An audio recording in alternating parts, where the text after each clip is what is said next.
Welcome to the Seed Group Podcast. I'm Carla. I'm Norman. And I'm Albert. If you need any of our musical services, 708-351-0333. And we could not possibly forget our amazing producer, Marcus. Hello, Marcus. Yay! Yay! And tonight we have a special guest, a beautiful young lady. She plays piano. She plays drums. She's is she a musician? Yeah. And she sings. We have a young lady named Paulette Triplett. Hey, dog, how you doing? Hello. Hello. How are you guys? Having a ball, can't you tell? I love this. Yes. So I have a question to start off with. How did you start your musical journey? Born into a family of musicians. My mom was a musician. Somebody was gonna be the musician. Actually, she sent that. I had another sister that's 2 years older than me. They sent her to school, but it didn't work out for her.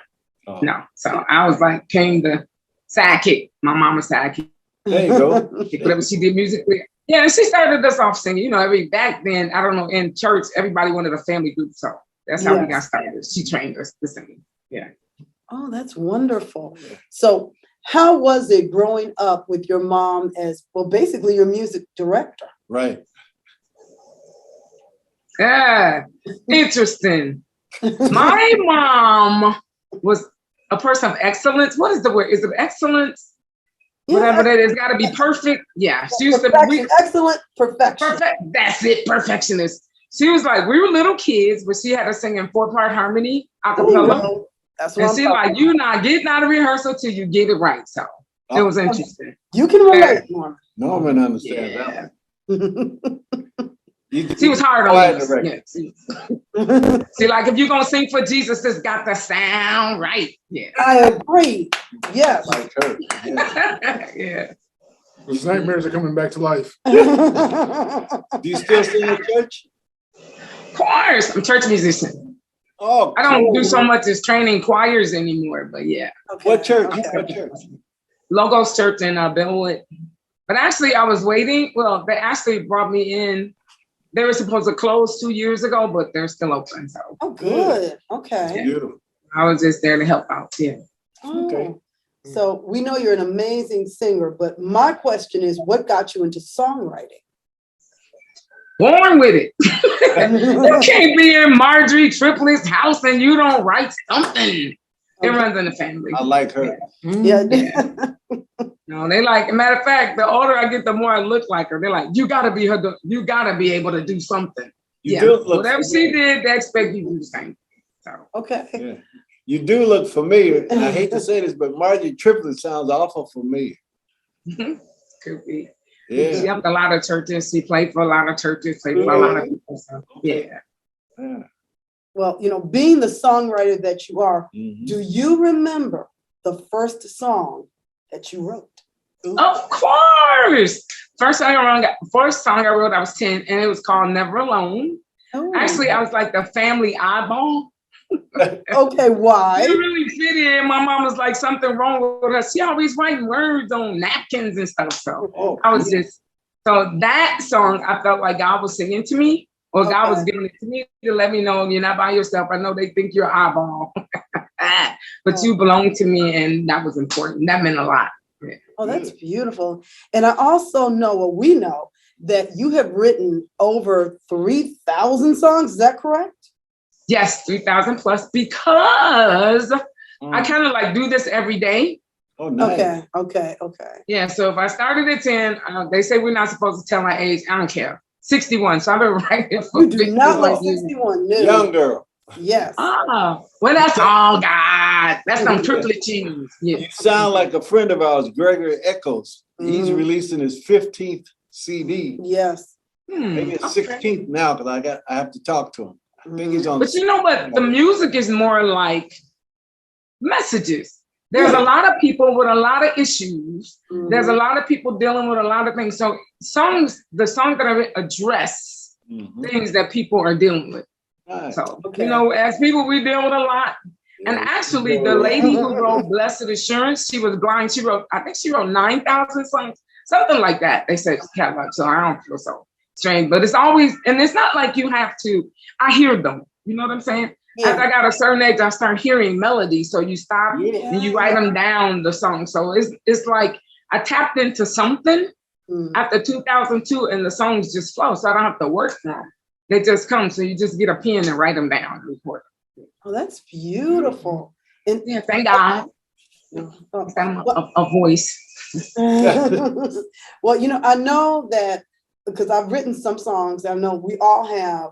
Well, you all have done more than me, but I know songs are like your babies.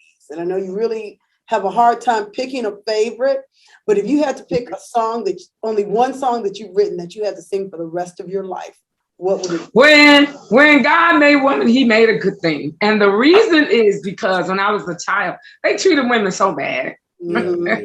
And they still treat them bad. But I was like, I am going to, at 14, I wrote it, I'm going to change the world with the song. But that's my favorite song.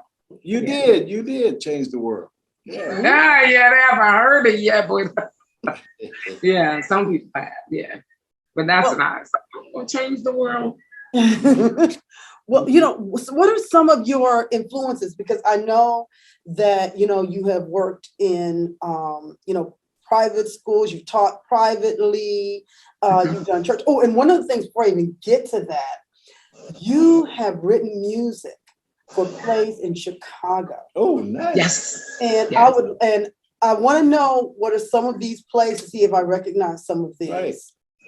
Some of the songs or the production? The plays, the productions. Oh, yeah. No Trouble at the Gate. Actually, the lady had me write them all. And actually, I was kind of afraid. And I was like, I'm stepping out of my church box. Mm-hmm. But it worked out well. She gave me she just gave me the titles. I read through the play and the songs just came to me. That one. And then the church that I was in, Progressive, pastor was like, they had a big production they did for like 10 years called The 7 Last Words of Christ. He's like, I want you to write the songs. Okay. And so then other people were like, we need songs. And I knew them. They were like, do you have a song? And I was like, yes. Of course. I used to play for ETA Theater. Did any of your... That sounds familiar. Why I know that? I don't know why. Yeah, on South Chicago. And I used to play years ago, Jackie at Black Ensemble. But that's been a long time ago. It sounds so familiar. Yeah. Okay. Nice. Might have heard of them when I was in Vandercook College of Music and Cooking. Vandercook. Yeah. Yeah. They were very prominent. Both of them are still very prominent. Mm-hmm. And I know you've received national recognition as a gospel artist. Mm-hmm. And I know that it's probably played into choirs really just wanting you. What are some of the songs that you have written for choirs? Ooh, girl, I got to go back. Hold up. I hear that. Bring it on back. It's what I got on my reverb. He's a Right Now God. Ooh, so glad to be here. Yeah, he's a Right Now God. Matter of fact, they ain't pay me right, but anyway. That's a whole show topic about that. Right. Yeah, you know they like see smiling. We're gonna take her money. Anyway, so glad to be here. Wow, I'm going back like 1990. Paulette, what record label are you on now? You have something out now, right? None. I'm indie. I hate that. I am an indie artist. It's called Make a Meal Out of Us. Oh, I like that. That's gospel. No, I said that I'm an indie artist. Just checking. I call it Make a Meal Out. It's like on our set. I'm an indie artist. Please make a meal out of me. No, we need to get a copy of that. That's the way I feel. Which one are we playing? We're gonna play Friday after the broadcast. Oh, when God made woman, he made a good thing. The reason I said that because when you say you're an indie artist, I really believe people are like, oh, we're gonna make money off of him. Yeah. Because they tap into our hunger. But I started out on a major label with the choir, so I'm not used to all of that. Thanks. You know, people kind of make you feel like a piece of meat in a butcher shop. And so you gotta stay focused and remember while you're doing what you're doing. Exactly. Oh, definitely. And is always to affect people's lives in a good way.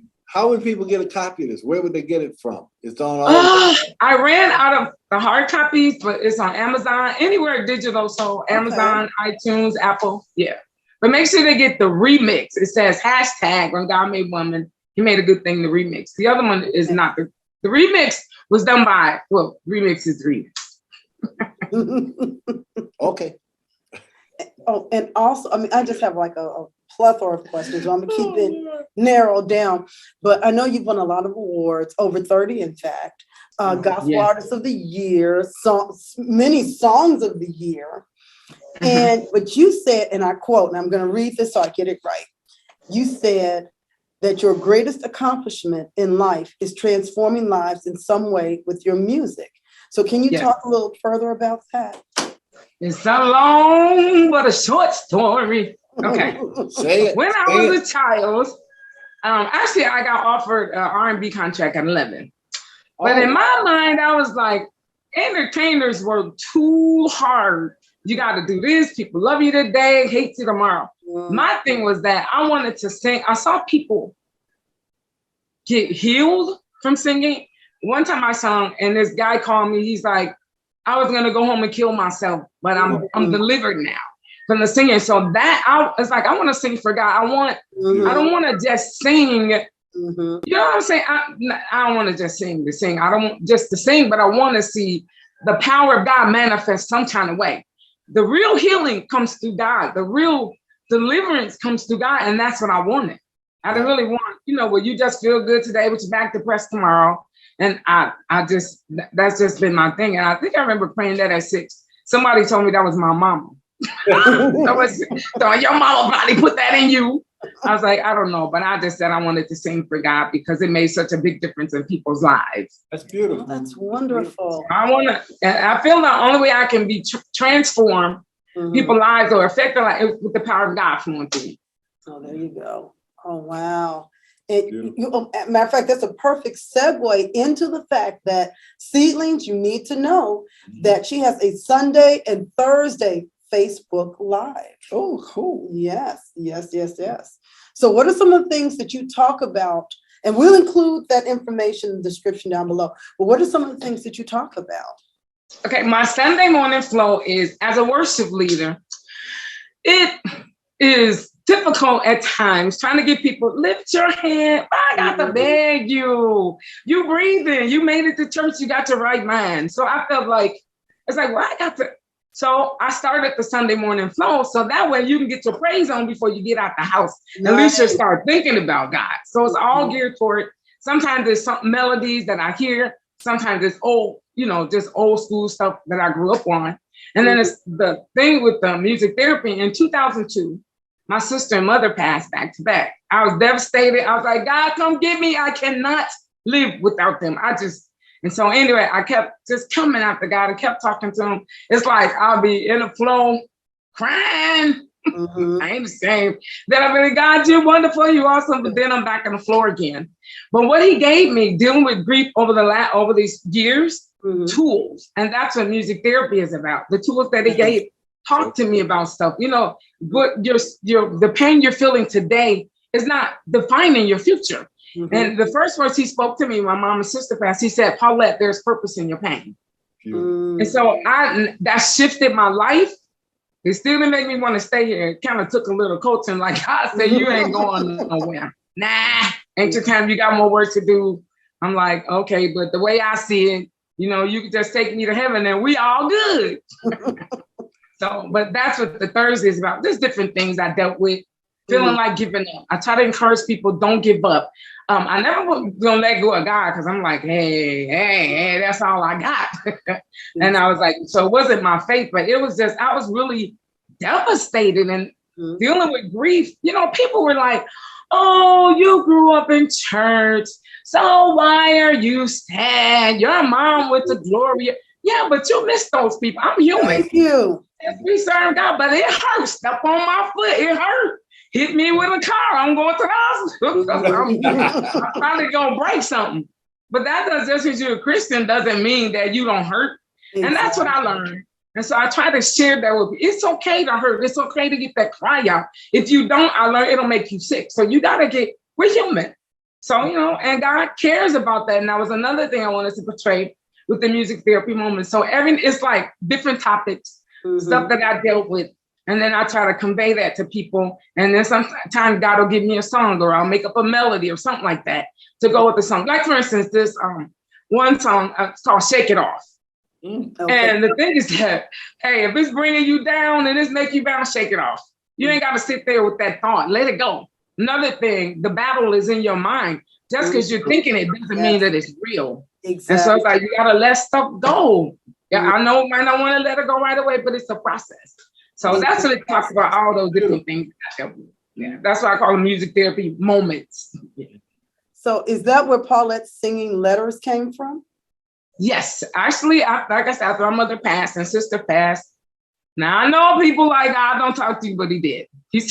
I heard him say, Paulette, there's purpose in your pain. Because I'm like, who is he talking to? He's talking.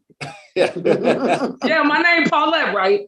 And actually, that's what the singing letters about. And actually, what they are is God has a feeling. He has thoughts concerning the stuff that we go through. And so that's what the songs are about. One of the songs, Keep Praying for the Children. That came from this lady who was like, I'm tired of my son. I'm done with him. I'm putting him out. I don't care what happens. He could get killed in the street. I don't care. So then the song is like, God wants you to keep praying for your child. So the song is Keep Praying for the Children. Pray till you get a breakthrough. I know it's tedious and you see one thing, but just keep praying. So basically songs like that, issues that we deal with. And I just wanted people. So the thing is speaking the heart of God with songs. Right. He cares. One of the things, like I try to tell people, when you have a belief in God, or a belief, let's put it this way, a belief in something, then you have a better chance of getting through stuff. Because just like we all play at churches, and that's the reason I always mention that at the front, because if people want us to come and play at their church, we'd be glad to do that. But that's how we actually met. And really? Okay. 3 different denominations. 3 different. Catholic, Church of God in Christ. Oh. Yep. And hey, and the funny part about that? We all play in the Methodist church. There's a joke in there somewhere. Yeah, it's a joke in there somewhere. That's funny. I play for all of them. Yeah, we do too, but that's where we actually met together. That's nice. Yeah, that's cool. So I know that COVID has taken a lot of people touring and whatnot, but do you tour, or have you toured? Yeah. We've been doing Zoom stuff. Now we're touring. Well, it's a music club that I joined, which I'm getting ready to leave. We taught you. So they got that thing that she looking like a meal. I like that. If I'm gonna make money, I'm gonna make it for myself. And slavery days over. No harm. Right? I ain't gonna say the name because But I'm finding a lot of artists are doing that and even owning their masters and owning their music and taking more control. This is why I like being an independent artist, because you do, it's not maybe in the beginning, as lucrative as you may want. Sometimes it's never as lucrative as you want, but you have control. Yeah. A lot of work. Yeah, that's the beautiful side there, right there. Yeah. Took me a minute to get there, but that right there. Because I remember I was listening to an artist and he recorded. It's a song he recorded, and you got to hear what the recording company wanted.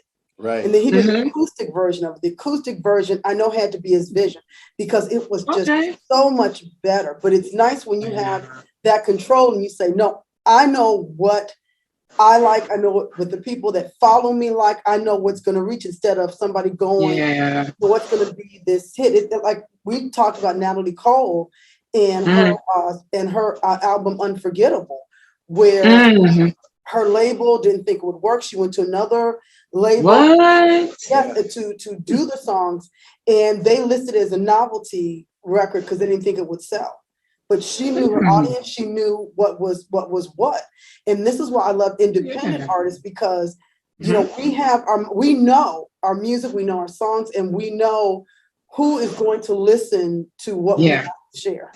Yeah, that's the good side of it. I know Yeah. the money side, but I think there is a change in the industry because it had to. Yes, it is. Yeah. Coming. Yeah, it's coming fast too.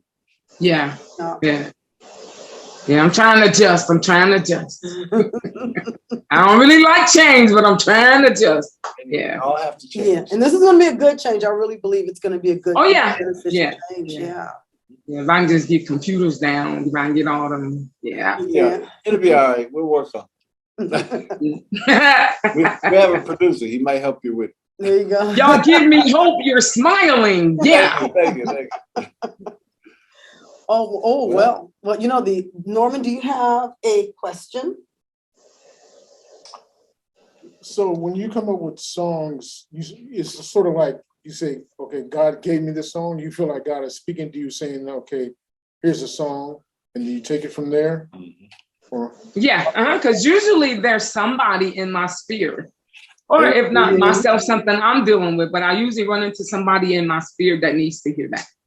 That's nice. Awesome. That's beautiful. That is beautiful. I'm gonna have to get out and start running around people. In my spirit. Yeah, but I get called eyeball. Well, you are the perfect. They call me names. They're like, I don't like you, but you could give me a song. Oh. There you go. Well, I'm looking at the old clock on the wall. Mm-hmm. So we're going to have to bring this to a close, our wonderful Seedlings, and thank the amazing Paulette Triplett for joining us. Yay. Thank you for having me. Nice to meet you guys. I hope I get a chance to meet you guys in person. Yes, You will. yes. Looking forward to it. I love y'all energy. I'm excited.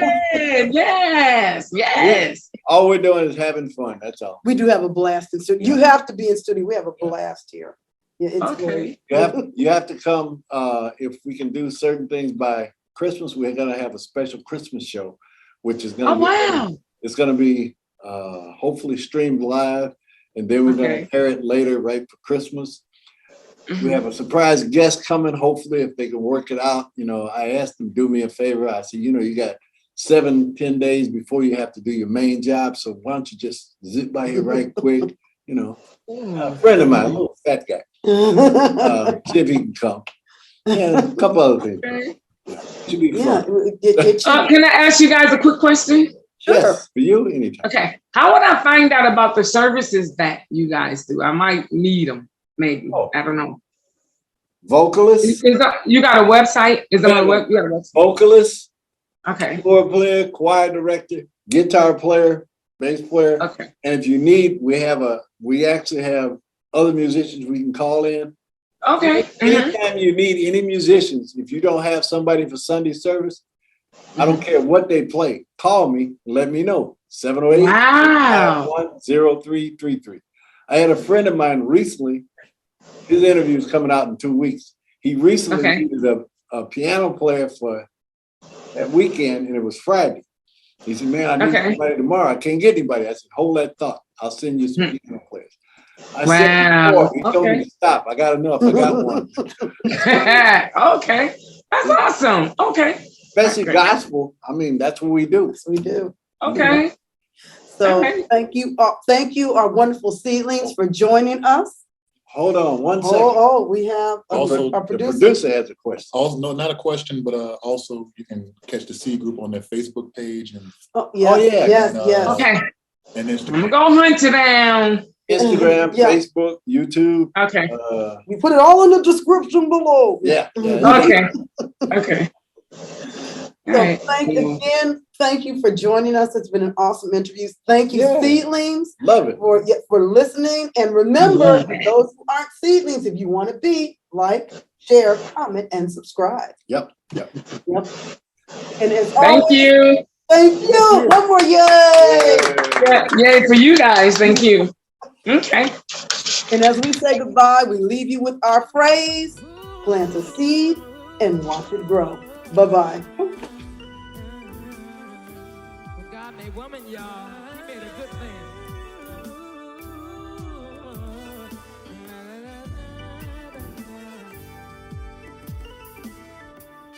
Back in the Bible days, when God made man,